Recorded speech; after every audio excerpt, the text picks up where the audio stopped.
Hello friends, welcome to my channel PCS with Chauhan. Guys, मेरा नाम है कीरा चौहान और यहाँ हम करें घटा चक्र की सीरीज जिसमें चल रहा है सामान्य भूगोल। तो गाइस, यहाँ पे हमारा चल रहा है सामान्य भूगोल में बायोलॉजी यानी कि जीव विज्ञान 7th चैप्टर चल रहा है, यानी कि मानव शारीरिकी एवं क्रिया विज्ञान। तो इसका पार्ट 2 करेंगे जो कि है पाचन तंत्र। तो गाइस, एक चीज़ और, आप लोग मेरे इंस्टाग्राम से जुड़ सकते हैं। एक्चुअल में ये कोई इस चैनल से रिलेटेड नहीं है, वो वैसे ही है। अगर आपको कुछ भी आपको कोई भी डाउट या कोई भी क्वेश्चन कुछ भी, तो आप वहाँ मैसेज कर सकते हैं, वो थोड़ा इजी रहेगा। ठीक है। और अगर आपको यहाँ पे अगर मेरी वीडियो पसंद आती है तो वीडियो को लाइक करेगा, कमेंट करके बताइएगा कैसी लगी, शेयर करेगा वीडियो को। ठीक है। एंड चैनल को जितना हो सके, एंड गाइस अगर आपने अभी तक चैनल को सब्सक्राइब नहीं किया तो चैनल को सब्सक्राइब कर लीजिएगा। चलिए अभी स्टार्ट करते हैं। तो दोस्तों, इंडेक्स से शुरू करते हैं। तो देखिए, अभी हम जो चल रहे हैं ना चैप्टर नंबर 7 पे, 7th के भी पार्ट 2 यानी कि पाचन तंत्र चल रहा है हमारा। बाकी के भी चैप्टर आप लोग देख सकते हैं कि हमें और आगे क्या क्या करना है। कुछ भी अच्छा लगता है वीडियो में तो प्लीज़ चैनल को लाइक करिएगा एंड चैनल को सब्सक्राइब करिएगा, वीडियो को लाइक करिएगा। चलिए अभी स्टार्ट करते हैं। तो गाइस, अब तो वीडियो को स्टार्ट कर ही देते हैं। तो स्टार्ट अभी भी नहीं करते हैं, तो उससे पहले हम लोग क्या देख लेते हैं ना, ये डायग्राम बड़ा अच्छा सा है, मानव का पाचन तंत्र। चलो आइए देखें क्या क्या होता है इसमें। तो गाइस, यहाँ पे देखिए, ये क्या होती है, जीभ होती है। ठीक है। यहाँ पे होता है मुख। मुख में क्या, लार और क्या चीज़ इसमें लिखे है, टाइलिन एंजाइम या फिर आपका लारिये एमाइलेज होता है। ठीक है। चलो आगे बढ़ते हैं। फिर एक होती है आपकी ग्रास नली। ये क्या होता है, भोजन को अमाशय तक ले जाने का काम यही करती है ग्रास नली, ये जो लंबी सी आपको दिख रही है ये। चलिए आगे बढ़ जाते हैं। फिर यहाँ पे आके ये वाला पार्ट है वो क्या हो गया, अमाशय। तो इसमें क्या आपको मिलेगा, HCl मिलेगा, पैप्सिन एंजाइम मिल जाएगा, प्रोटीन का पाचन यहीं पे होगा। ठीक है, अमाशय में। तो चलिए, एक क्वेश्चन तो आपको यहीं पता चल गया, हालांकि बहुत क्वेश्चन पता चल गए। अच्छा, इसके बाद हम यहाँ पे कहाँ चलते हैं, उसके बाद ये देखिए एक लाइन जा रही है और यहाँ से आपको ये छोटी छोटी छोटी छोटी छोटी आंत, ये क्या है आपकी छोटी आंत।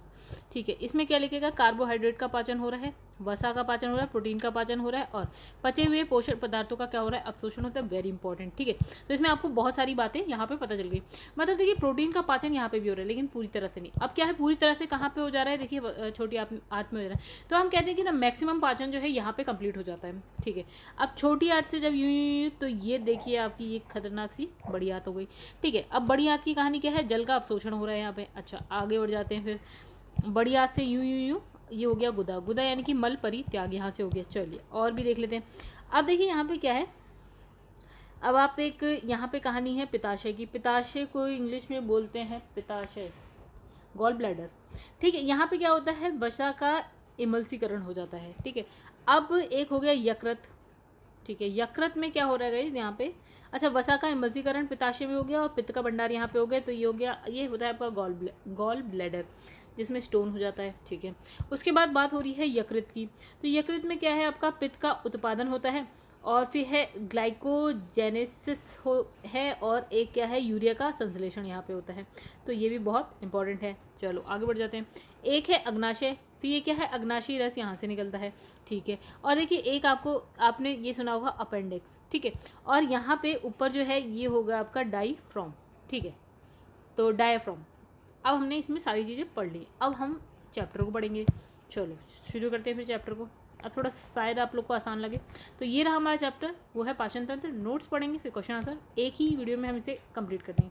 अब लिखा है, विभिन्न भौतिक और रासायनिक क्रियाओं और एंजाइम की सहायता से भोज्य पदार्थों का सरल, छोटे, घुलनशील अणुओं में बदलना क्या हो जाता है, पाचन कहलाता है। यानी इसने कहा जो भोज्य पदार्थ है वो क्या होते हैं, बदलते हैं किसमें, सरल, छोटे और घुलनशील अणुओं में बदल जाते हैं। ठीक है। और उसको हम बोलते हैं पाचन। और ये किस वजह से होता है, भौतिक और रासायनिक क्रिया और कई एंजाइमों की सहायता से। चलो अब इतनी सी बात समझ गए होंगे। और इसने कहा भोजन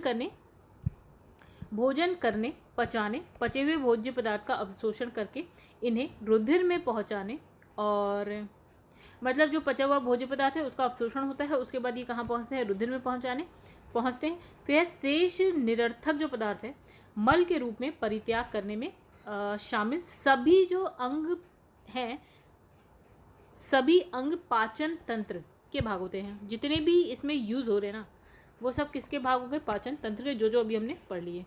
अब लिखा पाचन तंत्र में मुख से गुदा। अब ये गुदा यानी कि हमने क्या बात करी, हम यहाँ से शुरू करेंगे और कहाँ तक पहुँच रहे हम, देखिए ये रहा आपका गुदा। ठीक है। यहाँ तक की, मतलब ऊपर से नीचे तक की बात हमने कर दी। तो मुख से गुदा तक फैली एक लंबी आहार नाल होती है ठीक है। ये लाइन से, एक लाइन से चलना स्टार्ट करती है, ये जो नाल होती है वो नीचे तक पहुंचती है। तो इससे संबंधित कुछ सहायक अंग भी होते हैं, ठीक है। मनुष्य के आहार नाल की लंबाई औसतन कितना लिखा है यहाँ पे, ये आपको पता होना चाहिए। 8 से 10 मीटर होती है, वेरी इंपॉर्टेंट, पता होगा, पता रखिए। अब मुख्य ग्रासन गुहिका, ग्रास नली, अमाशय, आंत आहार नाल के प्रमुख भाग है। ये सब हम अभी एक एक करके पढ़ेंगे। मतलब यहाँ पे हम थोड़ा बहुत तो देख ही लिया, ठीक है। डिटेल में ये डायग्राम भी नहीं बनाया। अब इसने कहा कि लार का स्राव लार ग्रंथियों द्वारा होता है, सबसे मुख में ही होता है, ठीक है। तो इसने कहा ये हल्की अम्लीय होती है। कैसी होती है? अम्लीय, यानी कि देखिए 7, जब पीएच मान 7 है, 7 से कम होता है तो अम्लीय, 7 से ज़्यादा होता है तो क्षारीय। तो ये क्या है? 7 से कम यानी 6.8 अम्लीय। तो इसमें लगभग जो है 99.5% क्या होता है? जल होता है, ये आपको पता होना चाहिए। और ये पीएच भी पता होना चाहिए, जल होता है कितना ये भी पता। मनुष्य के मुख गुहा में लगभग 1 से लेकर 1.5 लीटर लार का स्राव प्रतिदिन होता है। यानी कि एक दिन में कितनी लार बन जाती है? तो 1 से लेकर 1.5 लीटर, ये आपको पता होना चाहिए। लार भोजन को गीला करने और उसकी जो है लुगदी बनाने में सहायक होती है, जिससे उसे आसानी से निगला जा सके, ये भी आपको पता है। अगर लार में क्या होता है? टाइलिन यानी कि आपका लारीय एमाइलेज होता है, जो स्टार्च को शर्करा में तोड़ता है। तो अब यहाँ पे आप रटिए नहीं, 2-4 बार पढ़ेंगे, याद हो जाएगा। तो ये टाइलिन क्या करता है? जो स्टार्च होता है ये क्या करता है? उसको तोड़ता है शर्करा में। कौन तोड़ता है? टाइलिन, ठीक है। चलो ये आपको पता होना चाहिए, वेरी इंपॉर्टेंट, ठीक है, वेरी इंपॉर्टेंट। और इसका लार में लाइजोजाइम नामक एंजाइम भी उपस्थित होता है, जो भोजन के साथ आए हुए जो जीवाणु है उसको नष्ट करने का काम करता है। यानी कि अब आपको 2 बातें याद रखनी है, एक तो टाइलिन हो गया, एक लाइजोजाइम, ठीक है। टाइलिन का काम स्टार्च को शर्करा में बदलना, लाइजोजाइम का काम इन जो एक्स्ट्रा जो जीवाणु आ जाते हैं ना भोजन के साथ, उनको मारना। तो ये दोनों चीज़ आपको पता होनी चाहिए। आगे बढ़ जाते हैं। तो हमने इसमें क्या क्या बहुत इंपॉर्टेंट, लार, पीएच मान, कितना पानी होता है, कितने लीटर एक दिन में निकल जाती है लार, ठीक है, मतलब प्रतिदिन स्राव कितना लीटर का होता है, ठीक है। टाइलिन क्या काम करता है? स्टार्च को शर्करा में पता है। लाइजोसोम क्या होता है? जीवाणु को मारने का काम करता है। खत्म। चलिए आगे बढ़ जाते हैं। अब इसमें लिखा है एमाइलेज। एमाइलेज नामक एंजाइम का स्राव लार ग्रंथियों तथा अग्नाशय द्वारा किया जाता है। तो लार ग्रंथियों में लिखा है लारीय एमाइलेज, और अग्नाशय तो ये हो गया अग्नाशयी एमाइलेज, ठीक है। 2 प्रकार के बोल दिए, एक हो गया लारीय एमाइलेज, अग्नाशयी एमाइलेज। तो स्राव कहाँ कहाँ से होता है? एक लार ग्रंथि से होगा और एक अग्नाशय से होगा, जो कि भोजन में उपस्थित जो स्टार्च है यानी कि मंड को जल अपघटन द्वारा माल्टोज में परिवर्तित करता है, जो बाद में ग्लूकोज अणु में टूट जाता है। मतलब कहानी कुछ ऐसी जो, एक मिनट गाइस, कहानी कुछ ऐसी है कि इस स्टार्च बदल रहा है किस में? माल्टोज, और माल्टोज बाद में क्या बन रहा है? टूट रहा है ग्लूकोज अणु में। तो ये कहानी लिखी है इतने बड़े उसमें। हेल्प कौन कर रहा है? एमाइलेज कर रहा है, ठीक है। 2 टाइप हो गए, एक लारीय एमाइलेज, अग्नाशय एमाइलेज। कहाँ से स्राव हो रहा है? लार ग्रंथि से और अग्नाशय से। तो इतनी कहानी आई होप आप लोग को समझ में आ गई। आगे बढ़ जाते हैं। यकृत की बात करते हैं। यकृत होता है लिवर। मानव शरीर की सबसे बड़ी ग्रंथि होती है, इंपॉर्टेंट क्वेश्चन, मानव शरीर की सबसे बड़ी ग्रंथि कौन सी है? यकृत यानी कि लिवर है। ये उदर गुहा में तंतुपट अर्थात डायफ्राम के ठीक नीचे, ठीक है। तो ये देखो हमने क्या पढ़ा था, डायफ्राम के ठीक नीचे, मतलब ये ठीक नीचे ही मान लो, ठीक है। तो ठीक नीचे है यकृत। तो ठीक नीचे आंत योजनी अर्थात मीसेंट्री से संयुक्त गहरे लाल भूरे रंग का होता है। ओके, किस कलर का होता है? लाल भूरे रंग का होता है। इसका जो भार है वो 1.5 किलोग्राम होता है। ये लगभग 500 क्रियाओं का संपादन करता है, यानी कि 500 क्रियाएं संपादित करता है, ठीक है। अब इसके कुछ प्रमुख क्रियाएं की बात करें तो पित्त का उत्पादन करता है, यानी कि बाइल बोलते हैं, पित्त को इंग्लिश में बोलते हैं बाइल। तो पित्त का उत्पादन करता है ग्लाइकोजेनोलिसिस क्रिया द्वारा ग्लूकोज का ग्लाइकोजन में परिवर्तन, रक्त प्लाज्मा के कुछ प्रोटीन का उत्पादन, रक्त में एमिनो एसिड का नियमन, विषाक्त अमोनिया को यूरिया में परिवर्तित करना, यूरिया का संश्लेषण करना। तो गाइस कहानी ये है कि जो लिवर है क्या क्या काम कर रहा है? 500 क्रियाओं का संपादन। तो उसमें से कुछ क्रियाएं क्या हैं। तो जो हम लोग को बहुत ज़्यादा पता है वो ये हो गया, यूरिया का संश्लेषण आप लोग जानते होंगे। इसका मतलब जो विषाक्त अमोनिया है उसको यूरिया में परिवर्तित कर देता है, ठीक है। और क्या काम कर रहा है ये, जो रक्त प्लाज्मा के कुछ प्रोटीनों का उत्पादन कर रहा है, ठीक है। रक्त में एमिनो एसिड का नियमन कर दे रहा है, ठीक है। पित्त का उत्पादन कर रहा है, वेरी इंपॉर्टेंट, पता होना चाहिए। ग्लाइकोजेनोलिसिस क्रिया द्वारा, ये भी इंपॉर्टेंट। तो इसने कहा ग्लूकोज का ग्लाइकोजन में परिवर्तन ग्लाइकोजेनोलिसिस क्रिया द्वारा कर रहा है, ठीक है। तो ये हो गई कहानी, कुछ है, आसान है, याद करिएगा। अब बात करते हैं पित्त यानी कि बाइल की। तो जो पित्त है यानी कि बाइल है, पीले हरे रंग या हरे नीले रंग का क्या है, क्षारीय। देखिए 7 से ऊपर है वैल्यू, 7.6 से लेकर 8.6 तरल होता है, क्षारीय तरल होता है। इसका भंडार कहाँ पे होता है, पित्ताशय में होता है, ठीक है, गॉल ब्लैडर में होता है।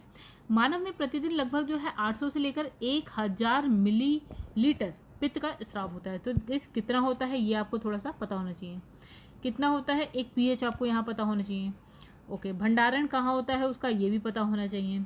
तो 800 से 1000 मिलीलीटर पित्त का स्राव होता है डेली। पित्त में कोई पाचन एंजाइम नहीं होते हैं, फिर भी ये लिपिड्स के पाचन और अवशोषण में सहायक होता है, ठीक है। ये इंपॉर्टेंट लाइन हो गई बहुत ही ज़्यादा, ठीक है। मतलब ये अवशोषण कर रहा है, लिपिड का भी कर रहा है और लिपिड के पाचन, लिपिड का पाचन भी कर रहा है, अवशोषण भी कर रहा है, फिर भी तब कर रहा है जब इसमें कोई एंजाइम नहीं पाया जा रहा। तो ये इंपॉर्टेंट है। ये वसा का पायसीकरण कर रहा है अर्थात इमल्सीकरण कर रहा है, ये भी इंपॉर्टेंट है। मतलब पित्त में अगर आप बात करें तो इसका पीएच याद रखिए, कलर याद रखिए, ठीक है। पित्ताशय में इसका भंडार हो रहा है, एक दिन में कितना स्रावित हो रहा है। फिर उसने कहा कि इसमें कोई एंजाइम नहीं है, फिर भी ये लिपिड का पाचन अवशोषण कर रहा है और वसा का क्या कर रहा है, इमल्सीकरण कर रहा है। तो इतनी सी बात, जरा सी बात तो याद हो गई होगी इतने में। चलो याद नहीं हुई है तो करते रहिएगा। आज लिपिड्स के पाचन में लाइपेज नामक एंजाइम की महत्वपूर्ण भूमिका होती है। ये लिपिड्स को वसीय अम्लों मोनोग्लिसराइड्स में विखंडित करता है।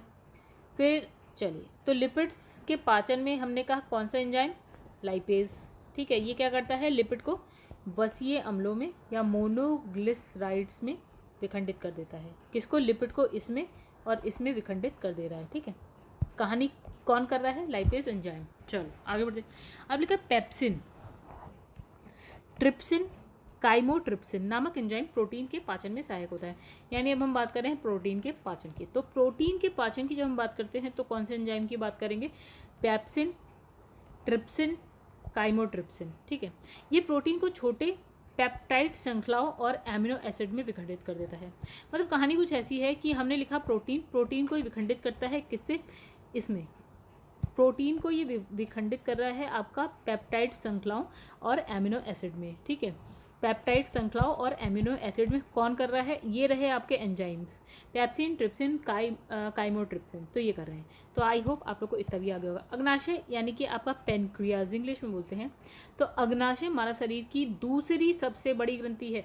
तो अभी हमने पहली सबसे बड़ी ग्रंथि कौन सी देखी थी, यकृत यानी कि लिवर। अब दूसरी सबसे बड़ी ग्रंथि कौन सी हो गई, अग्नाशय यानी कि पेनक्रियाज, ठीक है। यह एक मिश्रित, चलिए तो इसमें हमें क्या पढ़ना है, अग्नाशय दूसरी सबसे बड़ी ग्रंथि, मिश्रित ग्रंथि है ये। इसमें एक साथ अंतःस्रावी या बाह्यस्रावी दोनों प्रकार के भाग पाए जाते हैं। इसमें हार्मोन पाचन रस का स्राव होता है, दूसरी सबसे बड़ी ग्रंथि मिश्रित ग्रंथि। और इसमें क्या है आपका अंतःस्रावी बाह्यस्रावी दोनों प्रकार के भाग पाए जाते हैं। हार्मोन तथा पाचन रस का स्राव होता है। इसके पाचन रस को अग्नाशयी रस भी कहते हैं, क्षारीय होता है यानी pH 7 से ज़्यादा होगा इसका। इसमें कार्बोहाइड्रेट, वसा, प्रोटीन के पाचन के लिए एंजाइम होते हैं, ठीक है। इसलिए इसे पूर्ण पाचक रस कहा जाता है। ट्रिप्सिन नामक एंजाइम का स्राव अग्नाशय द्वारा किया जाता है जो प्रोटीन को पॉलीपेप्टाइड में परिवर्तित कर देता है। चलो अब हमें इसमें क्या पढ़ना है गाइस, तो ये जो नीली नीली लाइन है ना वही है हमारी कहानी, ठीक है। चलो एक बार रिवाइज करते हैं यहीं पे। अग्नाशय दूसरी सबसे बड़ी ग्रंथि हो गई, मिश्रित ग्रंथि होती है। इसमें अंतःस्रावी बाह्यस्रावी दोनों प्रकार के भाग पाए जाते हैं। ये क्या होता है, हार्मोन और पाचन रस का स्राव करता है। अग्नाशयी रस निकलता है इसमें से, क्षारीय होता है। कार्बोहाइड्रेट वसा प्रोटीन के पाचन के लिए क्या होता है, एंजाइम होते हैं। सबका तो पाचन कर रहा है, कार्बोहाइड्रेट वसा प्रोटीन सबका कर रहा है, तो ये हो गया आपका पूर्ण पाचन रस। ट्रिप्सिन का काम, प्रोटीन को ये क्या करता है, पॉलीपेप्टाइड में परिवर्तित करता है। कहानी खत्म। आगे बढ़ जाओ। तो आगे बढ़ने से पहले कलर चेंज कर लेते हैं। तो गाइस यहाँ लिखा है मानव शरीर में क्षुद्रांत यानी कि छोटी आंत आहार नाल का एक भाग होती है, जो कि अमाशय तथा बड़ी आंत के मध्य स्थित होती है। इसमें अधिकांश भोजन का पाचन होता है। तो कहानी क्या है, छोटी आंत। छोटी आंत अधिकांश भोजन का पाचन यही होता है। पचे भाग का अवशोषण होता है। कहानी खत्म। चलो आगे बढ़ जाते हैं। अब इसमें लिखा है ग्रहणी, ड्यूडेनम, जैजुनम और इलियम। तो आपका मन है तो हिंदी में पढ़ लो, मन है तो इंग्लिश में पढ़ लो। तो इंग्लिश में ज़्यादा इजी लगता है guys. Duodenum, jejunum and ileum में विभेदित है छोटी आंत। ठीक है, छोटी आंत में के 3 पार्ट पढ़िए आपका, ड्यूडेनम, जेजुनम और इलियम, जिसकी लंबाई एक की है, इसकी है 25 सेंटीमीटर, इसकी है 2.5 मीटर और इलियम की है 3.5 मीटर। तो गाइस मीटर 5-6 मीटर की तो आती है आपकी। सोचिए कितनी बड़ी आंत है आपके शरीर में।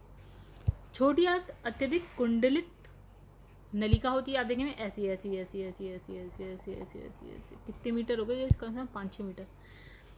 कुल लंबाई 7 से 6 से 7 मीटर होती है। मनुष्य की बड़ी आंत, देखो ये छोटी आंत के 3 पार्ट हो गए, ड्यूडेनम, जैजुनम एंड इलियम छोटी आंत। बड़ी आंत में सीकम, देखो अभी इंग्लिश में लिखा है लेकिन हिंदी में लिख दिया है, क्या बोलते हैं इसको, इंग्लिश के जो वर्ड्स हैं उसको इसने हिंदी में लिख दिया। तो सीकम ये बड़ी आंत है, सीकम कोलम मलाशय ये बड़ी आंत की कहानी है। तो कहानी यहाँ पे दोनों खत्म हो गई, छोटी आंत की भी बड़ी आंत की भी। छोटी आंत की लंबाई लिखी है यहाँ पे 6 to 7 मीटर। सोचिए कितने मीटर होगी, नाप के देखिए। आपके रूम का एक कोना से दूसरा कोना, इतना तो शायद हो गए। मानव शरीर में स्थित पुच्छ, इसको हम बोलते हैं ना अपेंडिक्स, पहले होती थी अब नहीं है। तो क्या लिखा है, क्रमी रूप परिशेषिका की लंबाई लगभग जो है 4 इंच। तो 1 इंच, 2 इंच, 3 इंच, 4 इंच इतनी बड़ी, जो कि एक अवशेषी अंग होती है, मतलब जिसका यूज़ नहीं होता ना वो गायब होने लगती है। ये अवशेषी अंग है। इसका आकार छोटे क्रमी की तरह होता है और ये बड़ी आंत के सीकम द्वारा जुड़ा होता है, मतलब बिल्कुल ही नीचे। तो कहानी कुछ ये है। ठीक है, अब है एंजाइम। मूलतः प्रोटीन होते हैं जो बायो उत्प्रेरक के रूप में जैव रासायनिक क्रियाओं को उत्प्रेरित या उनकी गति बढ़ाने का कार्य करते हैं। उत्प्रेरक क्या करता है गाइस, उत्प्रेरित करना या गति बढ़ाने का काम। जो भी जैव रासायनिक क्रिया होती है उसकी गति बढ़ाने का काम करता है उत्प्रेरक। ठीक है, तो ये इसने कहा एंजाइम जो है आपका प्रोटीन होते हैं, ये क्या होते हैं, बायो उत्प्रेरक होते हैं। ओके, जैव क्रिया में एक विशेष प्रकार के एंजाइम एक विशेष कार्य को संपादित करते हैं। मतलब इसने कहा एक एंजाइम है, कोई एक एंजाइम है, वो एक विशेष प्रकार का विशेष कार्य को ही करता है। एक एंजाइम एक कार्य को करता है, किसी भी एक कार्य को करता है। ये उसी प्रकार कार्य करते हैं जिस प्रकार एक ताले को खोलने के लिए एक विशेष चाबी, मतलब एक ताला है उसके लिए एक वही चाबी की जरूरत होगी, वैसे एक कार्य है उसको करने के लिए एक विशेष प्रकार के ही एंजाइम की जरूरत होगी। फिर इसमें लिखा है जाइमेज नामक एंजाइम जो है ग्लूकोज को इथेनॉल में परिवर्तित करता है। मतलब इसने कहा ग्लूकोज को आपका इथेनॉल में परिवर्तित कौन करता है, जाइमेज करता है। चलो कहानी खत्म, क्वेश्चन आंसर देखते हैं हम लोग। तो गाइस अगर कुछ भी अच्छा लगा हो मेरे पढ़ाने में आपको, तो प्लीज़ वीडियो को यहीं पे रुक के लाइक कर दीजिएगा, चैनल को सब्सक्राइब भी कर दीजिएगा। यहाँ लिखा है कड़वाहट के लिए मानव जीव का संवेदनशील क्षेत्र है, तो हम बोलते हैं पीछे का भाग। तो इसमें लिखा है जीव, देखिए बीपीएससी का क्वेश्चन है 2020 का। तो मानव जीव का अग्र छोर मीठे, पश्च भाग जो है कड़वे और पार्श्व किनारे खट्टे तथा क्या है अग्र छोर एवं किनारे नमकीन स्वादों का अनुभव करते हैं। तो ये कुछ कहानी नई है। ठीक है, तो ये है नई, न्यू है ये। तो ये आपको पता अपने नोट्स में जरूर लिखिएगा। मानव शरीर में पाचन का अधिकांश भाग किस अंग में संपन्न होता है? तो पाचन सबसे ज़्यादा मतलब कंप्लीट कहाँ होता है अधिकांश? तो हमने कहा था छोटी आंत। ठीक है, इसके अलावा पचे हुए पदार्थ का अवशोषण मुख्यतः छोटी आंत में ही होता है। हालांकि भोजन का पाचन मनुष्य में मुंह से प्रारंभ हो जाता है और बड़ी आंत तक चलता है, लेकिन मैक्सिमम जहाँ पे होता है वो होता है छोटी आंत में। मनुष्य की मुख गुहा में निम्न में से किसका पाचन प्रारंभ होता है? तो गाइस हमने क्या पढ़ा यहाँ पे, मुख गुहा में सब कहाँ पे क्या है, किसका पाचन प्रारंभ होता है? वो होता है कार्बोहाइड्रेट। तो मनुष्य की मुख गुहा में लार में उपस्थित एमाइलेज एंजाइम क्या करता है? स्टार्च, यानी कि स्टार्च को हम बोलते हैं कार्बोहाइड्रेट।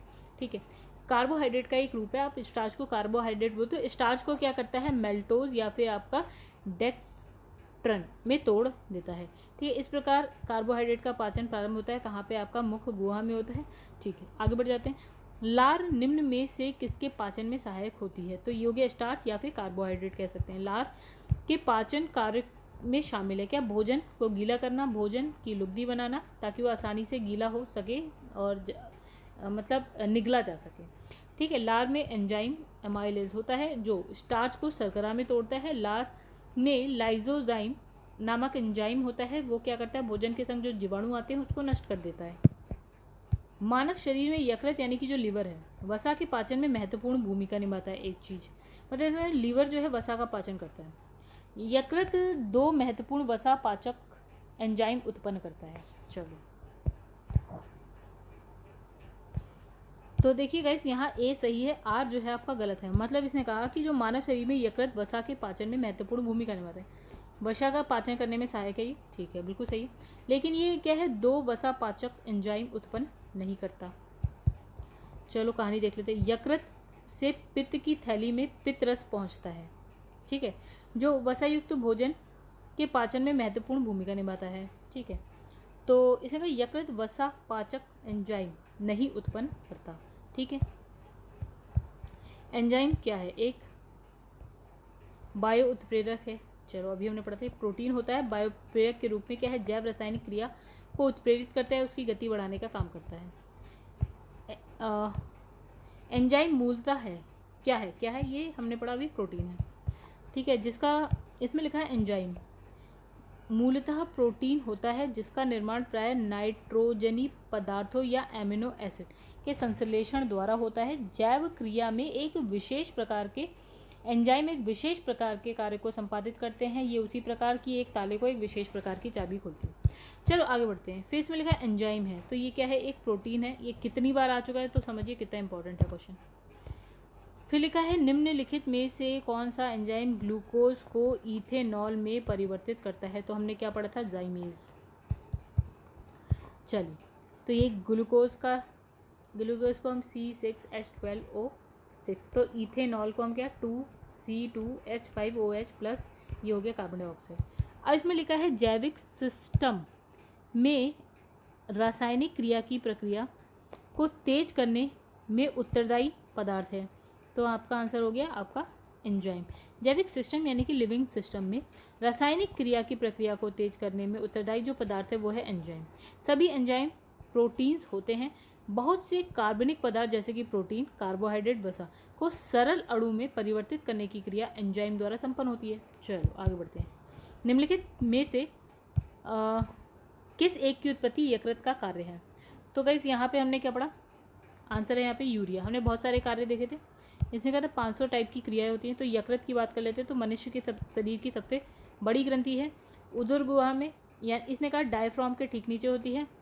आंत्र योजनी और मीसेंट्री से संयुक्त गहरे लाल भूरे रंग का होता है। इसका भार जो है 3 पाउंड का होता है। चलो यहाँ एक नई चीज़ पता चली कि इसका भार 3 पाउंड का होता है। मानव शरीर का एक महत्वपूर्ण पाचक अंग है ये। अच्छा, ये 500 क्रियाएं संपन्न करता है। कुछ की अगर बात करें तो पित्त का उत्पादन करता है, रक्त प्लाज्मा के कुछ प्रोटीन का उत्पादन करता है, ग्लाइकोजेनोसिस क्रिया द्वारा करता है, ग्लूकोज को ग्लाइकोजन में परिवर्तित करता है, रक्त में एमिनो एसिड का नियमन करता है, विषाक्त अमोनिया को यूरिया में परिवर्तित करता है। तो क्या हो गया आंसर हमारा? यूरिया। ठीक है। लिपिड का पाचन निम्नलिखित में से किसकी उपस्थिति में होता है? यहाँ लिखा है पित्त अम्ल, लाइपेज और पेप्सिन। ठीक है, पित्त अम्ल एंड लाइपेज आंसर हो गया हमारा। हमारे भोज्य सामग्री में अधिकांश लिपिड सरल वसाओं अर्थात ट्राइग्लिसराइड्स के रूप में होते हैं। लिपिड के पाचन में लाइपेज नामक एंजाइम की महत्वपूर्ण भूमिका होती है। लिपिड्स को वसीय अम्लों और मोनोग्लिसराइड्स में विखंडित करता है। लाइपेज एंजाइम प्राकृतिक रूप से अग्नाशय तथा अमाशय से स्रावित होने वाले रस में उपस्थित होते हैं। पित्त में कोई पाचन एंजाइम नहीं होता है, फिर भी ये लिपिड के पाचन और अवशोषण में सहायक होता है और ये वसा का इमल्सीकरण करता है। और पेप्सिन नामक एंजाइम प्रोटीन के पाचन में सहायक होता है। फिर इसमें लिखा एंजाइम लाइपेज का स्राव है, स्रोत है, मतलब कहाँ से आता है ये, तो ये आता है अग्नाशय से। लाइपेज अग्नाशय से आता है। मानव तंत्र में निम्नलिखित में से कौन सा एक पाचक एंजाइम नहीं है? तो इसमें आंसर आपका ग्रेस्ट्रिन नहीं है, बाकी आपका ट्रिप्सिन है, टाइलिन है, पेप्सिन है। ठीक है, तो ट्रिप्सिन, टाइलिन, पेप्सिन क्या है? आपका पाचक एंजाइम है जिसका स्राव कहाँ से? ट्रिप्सिन अग्नाशय, लार ग्रंथि से टाइलिन आता है, अमाशय से आपका क्या आता है? पेप्सिन आता है। तो ट्रिप्सिन एक क्या है? पेप्टोइडेज और पेप्टाइड्स को तोड़ने का कार्य करता है। टाइलिन नामक एंजाइम लार में पाया जाता है जो कि मंड यानी कि स्टार्च को माल्टोज में या फिर आपका डेक्स्ट्रिन में तोड़ने का कार्य करता है। और अगर हम बात करें गैस्ट्रिन एक क्या है? हार्मोन है, ठीक है, ना कि एंजाइम। तो जो कि अमाशय से जी सेल्स यानी कि कोशिकाओं और ग्रहणी द्वारा मुक्त होता है। ये अमाशय के द्वारा गैस्ट्रिक अम्ल के स्रावण की उद्दीप्ति करता है। चलो, मानव शरीर में प्रोटीन का पाचन निम्नलिखित में से किस अंग में प्रारंभ होता है? तो कहाँ पे? अमाशय में। तो हालांकि पाचन का अधिकांश भाग छोटी आंत में संपन्न होता है और पचे हुए पदार्थ का अवशोषण भी यहाँ पे हो जाता है, यानी कि छोटी आंत में होता है। लिखा है हमारे आहार में सभी प्रोटीनों का पाचन केवल क्षुद्रांत्र में होता है। ठीक है, अग्नाशय से प्रोटीन का पाचन करने वाली एंजाइम को क्षुद्रांत्र में छोड़ा जाता है। तो गाइस आंसर है हमारा पहला गलत, ए गलत है आपका, आर सही है। चलिए यहाँ पे समझें। इसने कहा आहार नाल में प्रोटीन का पाचन अमाशय में ही प्रारंभ हो जाता है। ठीक है, अमाशय में प्रारंभ हो जाता है प्रोटीन का पाचन। यहाँ बोला केवल क्षुद्रांत में होता है, ठीक है, ये गलत हो गया। तो जिसके तो कहाँ पे होता है? अमाशय में ही प्रारंभ हो जाता है, जिसके लिए जठर रस में पेप्सिन नामक एंजाइम भोजन के प्रोटीन को पेप्टोन में बदल देती है। अग्नाशय के पश्चात जो है भोजन जब ग्रहणी में पहुंचता है तो अग्नाशय द्वारा अग्नाशय रस भोजन से जा मिलता है, जिससे प्रोटीन के पाचन के लिए ट्रिप्सिन नामक एंजाइम होता है जो कि प्रोटीन को पॉलीपेप्टाइड में परिवर्तित कर देता है। चलो आगे बढ़ते हैं। प्रोटीन के पाचन में सहायक एंजाइम ट्रिप्सिन, प्रोटीन के पाचन के लिए ट्रिप्सिन नामक एंजाइम होता है। स्टार्च को जल अपघटन से ग्लूकोज बनाने वाला एंजाइम एमाइलेज। तो ये जो एंजाइम है ये लार ग्रंथियों अग्नाशय द्वारा स्राव होता है, मतलब आता है, मतलब स्रावित होता है, जो भोजन में स्टार्च के जल अपघटन से ग्लूकोज निर्मित करता है। स्टार्च से क्या बनाता है? ग्लूकोज। कौन से परिवर्तन में एंजाइम ट्रिप्सिन उत्प्रेरक का कार्य करता है? तो ये क्या करता है? प्रोटीन से एमिनो एसिड बनाने का काम करता है। ठीक है, क्या? ट्रिप्सिन। ट्रिप्सिन नामक एंजाइम का स्राव अग्नाशय द्वारा किया जाता है, जो प्रोटीन को एमिनो एसिड में परिवर्तित करने के लिए उत्प्रेरक का कार्य करता है। ध्यान है कि अग्नाशय एक मिश्रित ग्रंथि है जिससे हार्मोन और पाचन रस का स्राव होता है। पाचन रस क्षारीय होता है, जिन्हें अग्नाशयी रस भी कहते हैं। चलिए आगे बढ़ते हैं। मानव शरीर में पुच्छ कौन सी संरचना से संलग्न होता है? तो कहाँ से होता है गाइस? बृहदांत्र। चलिए, तो इसने कहा जो पुच्छ यानी कि अपेंडिक्स है, ये क्या है? एक अवशेषी अंग है। ये छोटी बड़ी आंत से के जोड़ के पास स्थित होता है। इसका आकार छोटी कृमि की तरह होता है जो बड़ी आंत के सीकम द्वारा जुड़ा होता है। आरंभ में जीवन पूर्णतः शाकाहारी था। जिसमें सेलुलोज युक्त पत्तियों के पाचन के लिए इस अंग का उपयोग किया जाता है। पौधे में क्या होता है, जो आपकी कोशिका भित्ति होती है ना, वो सेलुलोज की बनी होती है। उसके पाचन के लिए क्या जरूरी था, ये जो अपेंडिक्स था वो।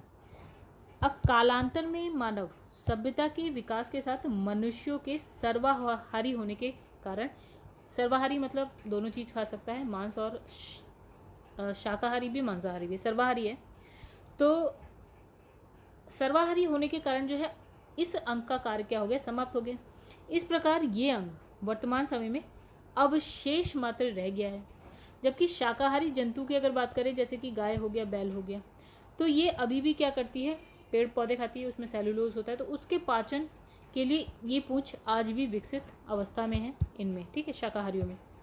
मानव शरीर में क्षुद्रांत के 3 संरचनात्मक भागों की लंबाई का कौन सा सही हास्यवान क्रम है?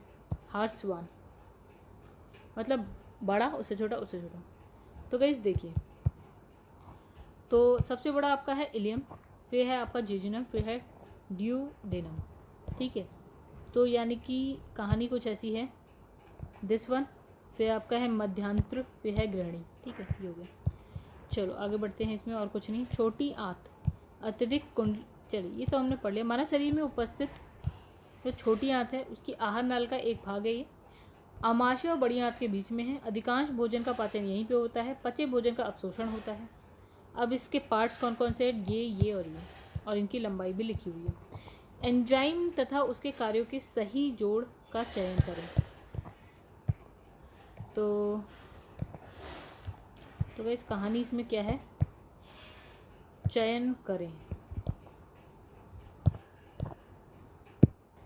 अच्छा गाइस, इसमें बताना कौन सा सही है। तो इसमें लिखा है ई कोलाई प्रतिबंधित एंडोन्यूक्लियस 2 डीएनए को विशिष्ट स्थलों पर काटने के लिए हम इसको यूज़ करते हैं। ये कैंची होती है, एक कैंची की तरह मान लीजिए। डीएनए को विशिष्ट स्थलों, मतलब कहीं अगर हमें काटना है तो हम इसका यूज़ करते हैं, ठीक है। बाकी भी देख लीजिए, बाकी गलत है, बी वाला सही है। चलो आइए यहाँ पढ़ते हैं इसकी व्याख्या में।